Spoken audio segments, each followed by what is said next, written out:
Welcome to the latest edition of Souhan Unfiltered at SouhanUnfiltered.com. Tonight we are live at the Liffey, the little pub right catty corner from, is it catty corner or kitty corner in Minnesota? I think it's kitty corner. Okay. How do you spell kitty corner? I do everything wrong in Minnesota, so I'll say catty corner from the XL Energy Center. The Liffey is a great little Irish pub and a great hockey pub, catty corner, kitty corner, from the XL Energy Center, which is also known as the home of Michael Russo. Tonight's guest, or partner, more partner than guest, Michael Russo, Star Tribune hockey writer, man of great wealth, fame, and wealth. And Delta miles. Just back from the great game in Nashville last night. We're going to hit Michael with the usual kind of questions, including how much coffee has he spilled on himself in the last 24 hours. Actually, I did. Of course you did. And his latest travel nightmares. First, I do want to thank the Liffey. This is the first time we're doing Souhan Unfiltered from the Liffey. You can always come out wherever we are and listen to us live. You can listen to us via iTunes, subscribe, and the podcast will be brought to your inbox. You can listen via iHeartRadio. Or you can go to the website, SouhanUnfiltered.com, and find all 52 podcasts that we've done so far available there for now and forever. Again, thank you to the Liffey. Thank you to new sponsor Guinness, which is part of this program. Last couple nights, I think that you should be sponsored by Starbucks. Maybe I should be sponsored by Hazelden. Because this is my third straight day doing a show from an Irish pub.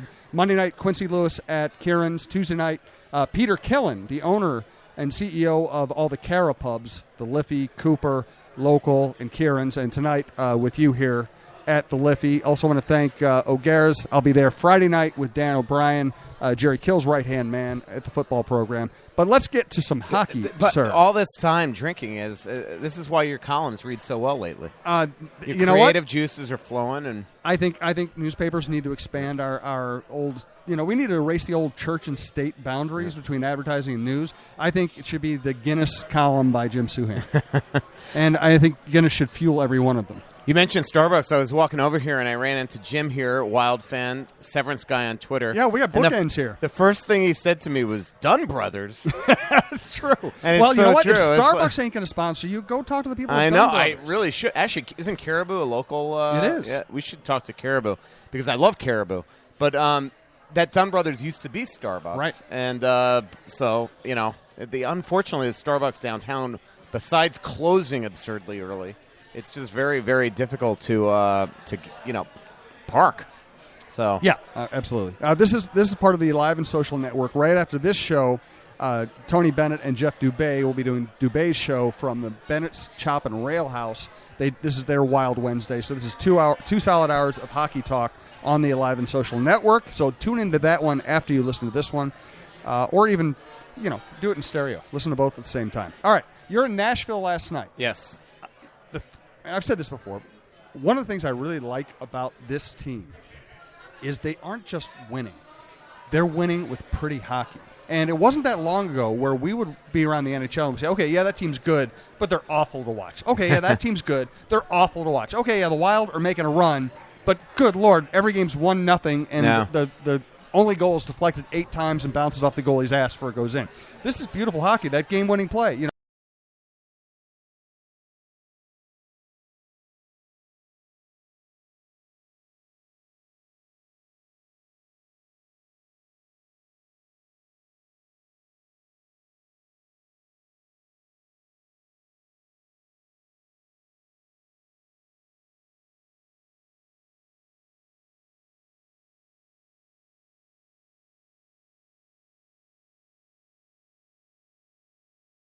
Fortunately, he got hurt, but Nino and Parisi are so far the only 20 goal scorers.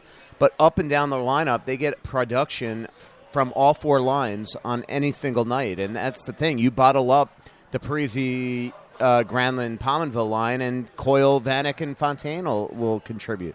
A couple of weeks ago, the Koivu and Parisi line was completely bottled up in Nashville, and who comes through but Eric Holla and Kyle Brodziak, and that's a good thing. And then defensively, the fact that this team could be without Scandella, without Spurgeon, without Prosser, and every single night, whoever they throw into the lineup, whether it's Christian Folan, who didn't miss a beat last night, or Jordan Leopold, or as we've seen really the last 16 to 20 games, Matt Dumba, they've got a lot of they've got a lot of things working for them right now, and as I did say, the fact that they haven't played very well the last 3 games and yet won 2 of those 3, and the one game they didn't win was the game they should have won, which was Anaheim. Mm-hmm. That says a lot about this team, that they're able to figure out ways to get points, and that's the most important thing right now, because man, it is. The 8th place team in the West is on pace for like 96, 97 points, and that's unbelievable. So the Wild's got to keep its foot on the gas here. What's remarkable is they've been maybe the best team in hockey, or at least one of the best teams in hockey for 2 months now? Yeah, month January and a half, 14th it started. And they, as you said, they're on pace to score the most goals in franchise history, and yet nobody's really having a career year. Yeah. I mean, nobody's going to score 50 goals. None of the young guys are having a year where you go, oh, my God, he's a superstar. You better sign him to a long-term contract. It has been aggregate. Yeah, no, it starts. I mean, the one guy that is having a career here is Devin Dubnyk. I mean, 30 wins now, 21 he doesn't score with the any Wild. goals yet, though. Yeah, I know. But, man, he has been unbelievable. And then you're right. I mean, there are guys that are playing really, really well, but nobody that, I mean, the guy that I think just continues to go completely under the radar is Jonas Brodin. Again last night, I know he had the one play, but that was just, I mean, that, when you play 30 shifts a game, you're going to have one boo-boo, and that one was just a pressure off a forecheck that, unfortunately, the puck went to their most skilled player, Philip Forsberg. That was an unbelievable play, Swede to Swede to Swede, Brodin to Forsberg to Yossi. It was a Swedish hat trick there that Jonas didn't want to be part of, but he has just been unbelievable. I mean, last night he was just spectacular. And he's just, oh, my God. I mean, of all the contracts the Wild signed, that kid, and you know what? All fans want to, rip Chuck for the Nicoletti trade, and that's fair. But you know what? The Wild have Nicoletti. They don't draft Jonas Brodin. Yeah, I guarantee it. And Brodin is much better. And, I mean, without a doubt. And different players, but, you need him. And then another guy that was having a career year is Marco Scandella, and unfortunately, he had the oblique rib issue here. So hopefully, he'll continue to work his way back in. But they're just a good team right now, and that's the thing is that there's no superstar, and that's why I think sometimes they don't get the respect that a lot nationally is because they still don't have that guy that's going out there and going to wow you. But, man, they just keep on winning, and that's all that matters. And they've become a great road team and a very pedestrian home team. I mean, this team, it's bizarre how absolutely average they have been for the most part of this season at home. They're basically 19-15 at home. They have 20 wins on the road.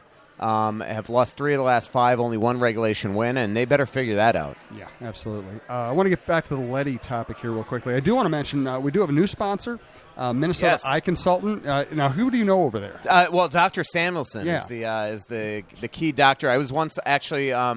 This probably wouldn't be good advertisement. Well, then don't say it. Well, no, but it's a funny story. Well, then say it. I was actually on his table once, and basically he like literally about to get LASIK and got scared, and I don't know if I just got scared and left or if I made up a story. Well, now that they're sponsors, I think you're going to pretty much have to go through it. Yeah, I know. That was pretty much the deal. Don't in the you meeting think that the glasses make me look like just like a it's become my look? How can I go without the glasses?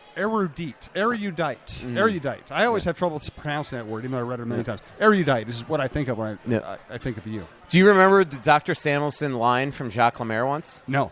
I think it was like the season opener. And they won 1-0 against Chicago or something. And he said, it was a great line. He's like, I don't want to mess it up though. He basically is like, I had this eye surgery from Dr. Samuelson. He goes, I want to go back. I saw too much. It's like he did not like what he saw in that first game. I forgot about and that. And they won That's that good. game. It was like the season opener that year. That's beautiful. So Minnesota Eye Consultants, if you are interested in LASIK or anything else, MNEYE.com, MinnesotaEye.com. We're going to have one of the doctors, maybe Dr. Samuelson, on the show here soon to kind of talk about their practice, and we'll get you more information on them later. It's all local doctors. I think 4 or 5 local locations. I visited one the other day. Please check them out. So the Nick Leddy thing, you know what it reminds me of? that people still want to pick on the Nick Leddy deal, no matter how many good moves Chuck has made, even though he's built this team, which looks like one of the better teams in the NHL. Every GM makes a mistake. It reminds me of the fact that Terry Ryan screwed up with David Ortiz for understandable reasons at the time. David Ortiz becomes a monster, and people ignore the fact that Terry built a team that won for 10 straight years because they want to be mad about the one move. Yeah.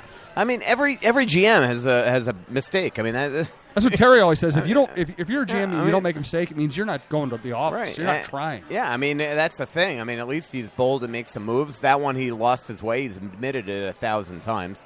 Absolutely has fallen on the knife on that one.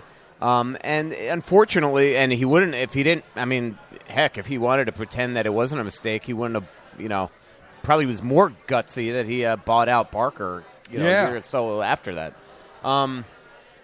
But you look at the majority. You look at any player on any team in the league that's successful that was somewhere else. It was probably a bad move by that other GM. I mean, that's just the way it works. In Florida, I covered 1,000 bad moves. At least here so far, it's only been the one real. Like why did they trade that guy move? But